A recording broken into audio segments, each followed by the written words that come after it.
Mountain, starring Sylvester Stallone, coming to Prime Video August 26th.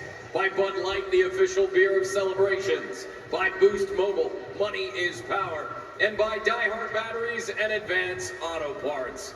This bout is scheduled for 8 rounds in the featherweight division.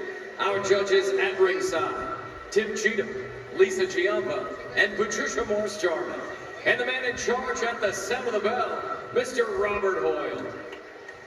Introducing first, out of the blue corner, he weighed in at 127.6 pounds, wearing black trunks with gold trim. His record, 19 wins, 7 losses, 6 draws, 1 no contest, 7 victories coming by way of knockout. From Culiacan, Sinaloa, Mexico, Eddie Di Domingo Valencia.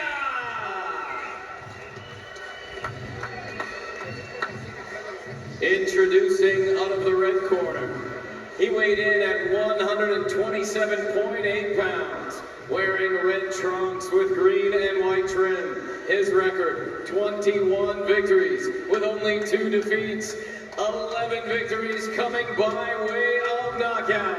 From Texcoco, Mexico, Jose Enrique El Ejecutor Vivas.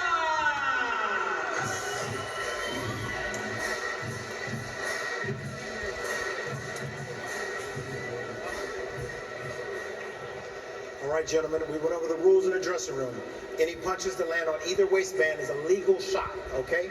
I want you to obey my commands, touch them up, and scoot back.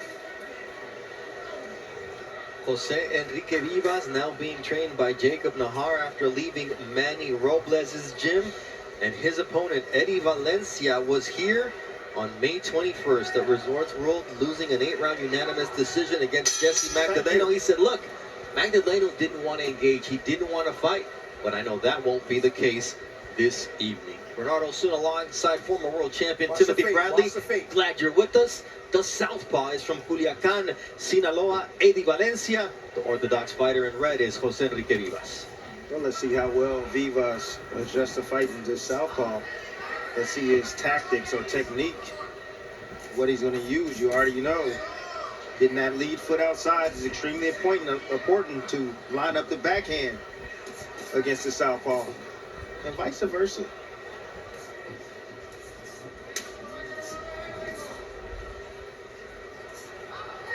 Valencia told me expect fireworks, so this is going to be a phone booth fight, and Vivas is taking advantage of that mentality by digging to the body of Valencia. You know what's amazing to me is that left hook down to the body. You don't see that often. You see the right hand when you're facing the Southpaw a lot of the times, but not the left hook. You tell a lot of these fighters, we watch each other. You know the last fight that got stopped from the left hook to the body? What was that? This past week. Ortiz, Virgil Ortiz, left hook versus Southpaw. That is correct.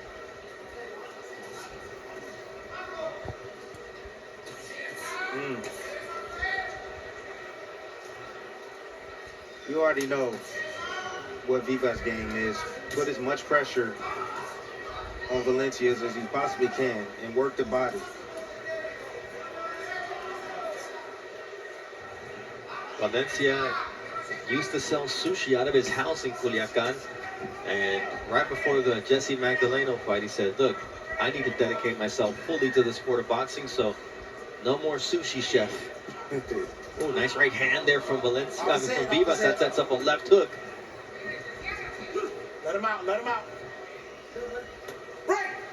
Valencia talking about Magdaleno moving. He moving. He the boxer tonight. Hey, sometimes you pick something up. You gonna have to move tonight. Vivas is coming. He's closing the gap. He's trying to not allow him to use those angles. See that T position right there. Getting in his chest, pinning them against the ropes, which allows you to be able to work both hands against the Southpaw. You know why Vivas is on a mission? Because he lost to Eduardo Baez, who next Saturday is going to be challenging Emmanuel Navarrete for the world title. So he's looking at what could have been. That's gonna be fireworks until as long as it lasts. Absolutely. 10 seconds. All right, so Teofimo Lopez Sr., he knows what his son was capable of at 135 pounds. He called it. He made it happen. This is what he says about his son at 140. Tonight, a 23-year-old is king of the sport. You knew what was going to happen at 135. You told the world, we're going to take all the belts off Lomachenko. Exactly. Put that Nostradamus hat back on. What happens at 140? I think my son is going to take all the belts. I think he will be undisputed at 140 within a year and a half or two. What will happen when and if your son fights Arnold Barboza? I think we'll beat him How? the way we beat everybody. Outboxing them and knocking them out. What will happen when and if your son fights Ryan Garcia? I believe my son will win as well. Like I told you this before, I don't see nobody outboxing my son. I don't see nobody beating my son if he's healthy. Who gets the worst beating? Josh Taylor, Ryan Garcia, All of them. Jose Ramirez, All of them. Zepeda? All of them. All of them. Mark, do you not understand? All of them get a beating from Teofimo Lopez at 140 pounds. The good thing is hopefully we'll get a chance to see all these matchups at 140 pounds. Right now we're seeing Jose Enrique Vivas not only outthrow but outland Eddie Valencia in that first round at a 38% clip. And here they are just standing toe-to-toe, seeing who can take a better shot. Valencia with that sneaky jab as Vivas tries to walk him down. There's that body work from Valencia. From Vivas.